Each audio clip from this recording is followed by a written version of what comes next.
Bonjour à tous. Aujourd'hui, je vais révéler l'horrible vérité sur la plus grande usine de transformation de renards au monde en Chine, qui suscite la controverse et soulève de nombreux doutes. Laissez un message si vous êtes sûr de regarder toute la vidéo avec moi. Rejoignez un employé pour voir comment la viande de renard est transformée. Lors de la transformation de la viande de renard, certaines procédures doivent être suivies à chaque étape pour garantir la sécurité alimentaire. Tout d'abord, le renard est suspendu et coupé avec un couteau bien aiguisé du cou jusqu'au ventre pour éviter d'endommager la viande.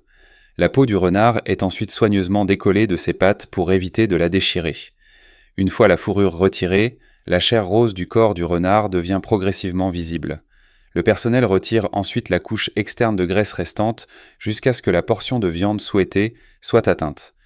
Saviez-vous qu'il faut au moins 50 renards pour fabriquer un seul manteau de fourrure ? Chaque manteau en fourrure de renard passe par plusieurs étapes minutieuses. Tout d'abord, la fourrure de renard est soigneusement inspectée pour garantir qu'elle répond aux normes en matière d'épaisseur et de consistance de couleur. La peau est ensuite trempée dans un bain chimique pour l'assouplir et conserver sa souplesse nécessaire. Ensuite, la peau de renard est placée dans la machine à filer avec de la sciure de bois pour accélérer le processus de séchage. Le rotateur élimine l'excès d'humidité et rend la peau plus douce et plus lisse. Après le tambourinage, la peau de renard est suspendue sur des supports pour sécher à l'air libre naturellement, garantissant ainsi durabilité et douceur.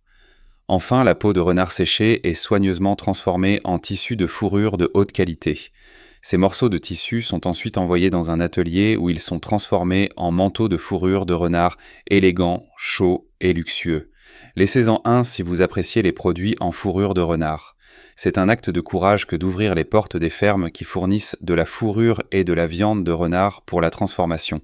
Les conditions de vie des renards élevés pour leur fourrure et leur viande sont souvent loin d'être idéales et peuvent être assez dures. Ces renards sont généralement gardés dans de petites cages exiguës.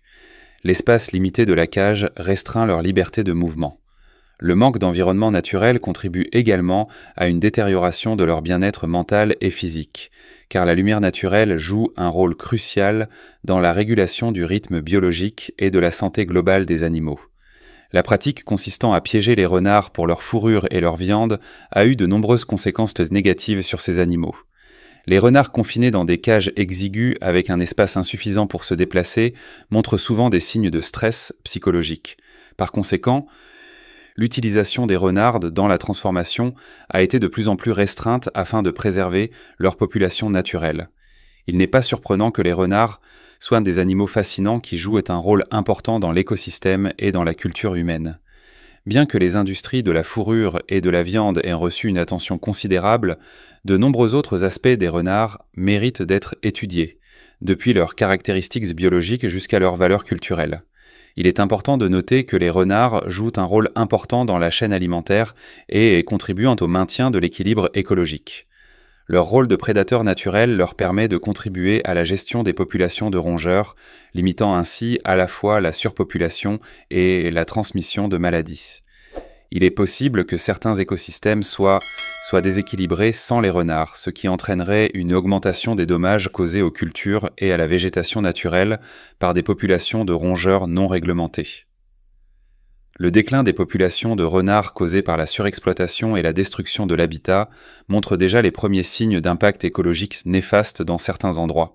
Les renards sont des animaux extrêmement polyvalents qui peuvent survivre dans une grande variété d'habitats, des prairies et des forêts, aux espaces urbains et tout ce qui se trouve entre les deux.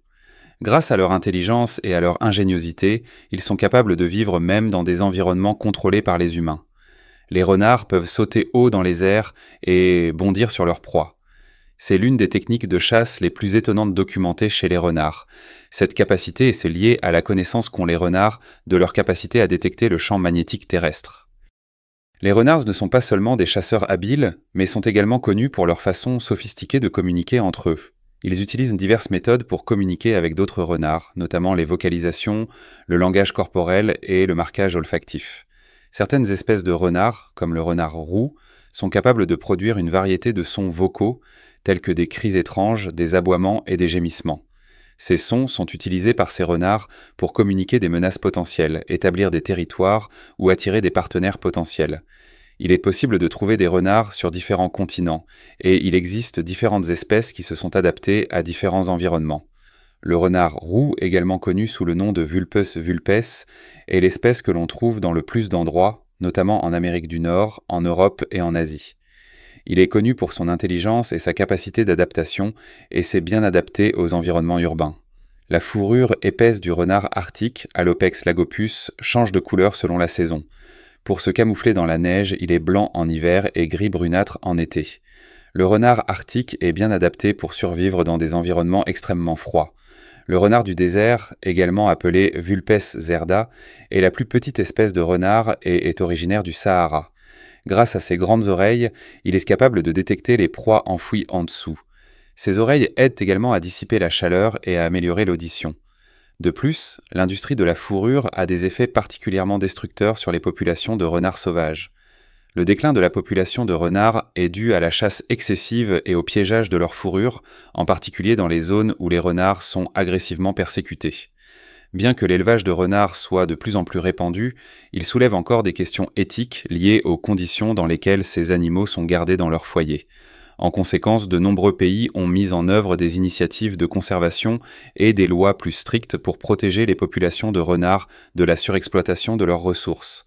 Le renard en particulier se voit attribuer une signification symbolique profonde dans de nombreuses cultures différentes. Dans la tradition occidentale, ils sont souvent représentés comme des animaux rusés et trompeurs, capables de déjouer les humains et les autres êtres vivants. La mythologie japonaise, en revanche, dépeint les renards, connus sous le nom de kitsune, comme des créatures mystiques possédant des capacités surnaturelles. Ils peuvent se transformer en formes humaines et servir de messagers à la divinité shintoïste Inari. Dans certaines histoires, ils sont même représentés comme des gardiens dotés d'une intelligence extraordinaire. Dans la mythologie chinoise, on pense que les esprits renards, également appelés Wulijing, possèdent des pouvoirs magiques. Ces talents sont souvent associés à des choses comme la beauté et la transformation. Selon la mythologie coréenne, le Gumiho, également appelé le renard à 9 queues, est un monstre puissant qui peut avoir des caractéristiques à la fois bienveillantes et malveillantes, selon l'histoire. Dans la mythologie vietnamienne, les renards ne sont pas aussi communs que les autres animaux. Cependant, dans certaines histoires, ils sont encore dépeints comme des escrocs rusés et rusés. De plus, l'industrie de la mode s'éloigne de plus en plus de l'utilisation de la vraie fourrure en raison d'une sensibilisation accrue aux problèmes de bien-être animal. De nombreuses entreprises renommées se sont engagées à ne plus utiliser de fourrure de renard naturelle dans leurs produits et à la remplacer par des alternatives synthétiques de meilleure qualité. Il existe désormais une fausse fourrure qui offre un aspect et une chaleur comparables sans nuire à la faune. Le mouvement social croissant appelé « achat éthique » encourage les consommateurs à faire des choix compatibles avec les initiatives en faveur du bien-être animal. Les renards ne sont pas seulement une source de fourrure et de viande, mais aussi de bien d'autres choses. Ce sont des créatures à la fois intelligentes et adaptables qui jouent un rôle important dans la nature et ont une riche signification culturelle. De plus en plus de personnes apprennent à apprécier les renards non pas comme une marchandise, mais pour la beauté naturelle et l'importance écologique qu'ils possèdent. Il s'agit du résultat direct d'une prise de conscience croissante de la conservation et des préoccupations éthiques. En défendant des alternatives à la fois durables et éthiques, nous pouvons contribuer à la conservation des populations de renards tout en préservant les traditions artistiques et culturelles qui dépendaient autrefois de leur fourrure.